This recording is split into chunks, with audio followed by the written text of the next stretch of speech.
YouTubers, this is a racing touring car chassis that I have. It's called an MX707R and it's quite a decent chassis, being honest. It's got graphite chassis, lower deck, upper deck obviously goes along here. That's somewhere. Basically I bent one of the pit that held the front bulkhead on, one of them bent, so I was just going to chuck it in the bin. But it's actually quite a good chassis. I'm going to turn it into a drifting chassis because I've been looking at getting a TT01 sort of thing. I did have a 3 racing Sakura CS D3 Sport thing, but the amount of money that was needed to put into that, I needed belt tensioners and front one ways, and so I had a solid rear axle actually. But yeah, it was quite a lot of work on top of what was needed, you know, what was needed to put together and stuff, so I've decided to make my own kind of drifting chassis. This thing is twin belt, rear belt, front belt, here. Obviously this is all gone, there's nothing here, had to take it apart. The problem was with using it as a racing touring car was the height. It's got, the gears are set quite high, so it tended to skip out the back a lot. But to save it for the bin, I'm going to turn it into a touring car. I've got most of the bits for it, so it's just going to be a running sort of build basically, because I just quite fancy doing another video, and I kind of see build videos, so I thought, oh yeah, I'll try and do a build video bit by bit. I don't know how long it'll take us. I'll try and keep posting stuff. You can see it runs saddle packs as well, which is quite unusual. Again, more weight at the back, so it's easy to get the back out and kind of stay out really. That was a problem with the Sakura Sport. I just wanted to go sideways for a wee bit and then back in again. It was a nightmare, being honest. So I want to try and build this one from scratch my way. As I say, it's 4-wheel drive. You know, everything still works. I think I've got most of the bits. I think it's got like, you know,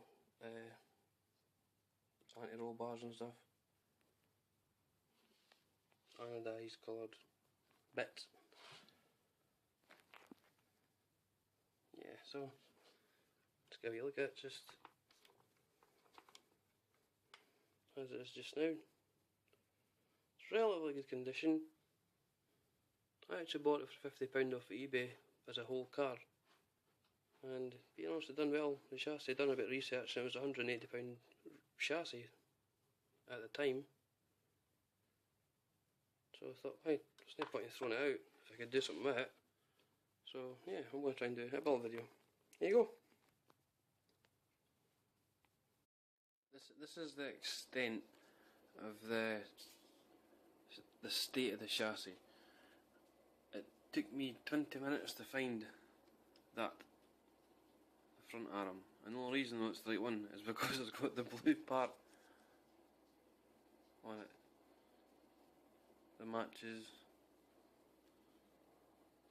these blue parts.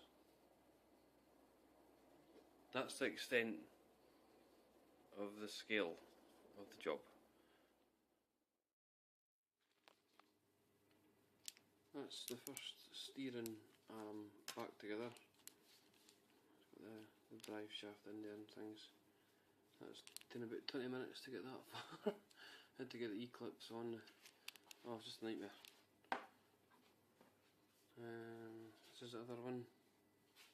Getting in bits as well.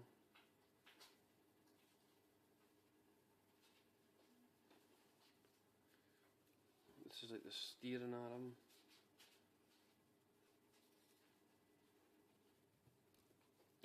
Front bulkhead. The anti-roll bar. Just general. I've got these ones, these CVD joints as well. Not too sure if I'll use them, need to wait and see. Got the springs. A little bit of tubing. General mental on this. This was the pin that bent. This big one here. This one. Now, it's probably still bent to a certain degree, but it's like £6 for a new one, and you're about £4 for postage. So I bent it back as much as I could, and then file it down a wee bit so it's a bit thinner, so it's a bit looser in the actual hole. So hopefully that should work. Right, now I'm starting to get on a wee bit with the front. You can see one of the main problems I have is, I'll show you with this hole here. This was the pin that was bent, this pin here, so basically the screws that the chassis came with were rubbish. The head rounded off, and it came down to getting this screw out or throwing the chassis in the bin. So basically drilled the hole out, but in doing that, tin the threads off the actual part itself. But I did notice during this time it having 3 screws in. 1, 2, 3. Hold it in place. So I think it might be okay. But as you can see, it's starting to look more like a car now. It's getting there.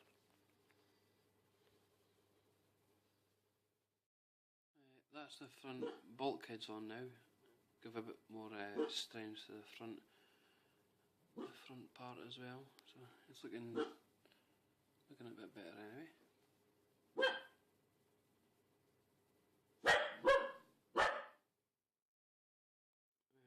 That's the front differential, and I'm just going to see if this works first, and if it does I'm going to take it out and take the ball bearings out so it's just a solid front.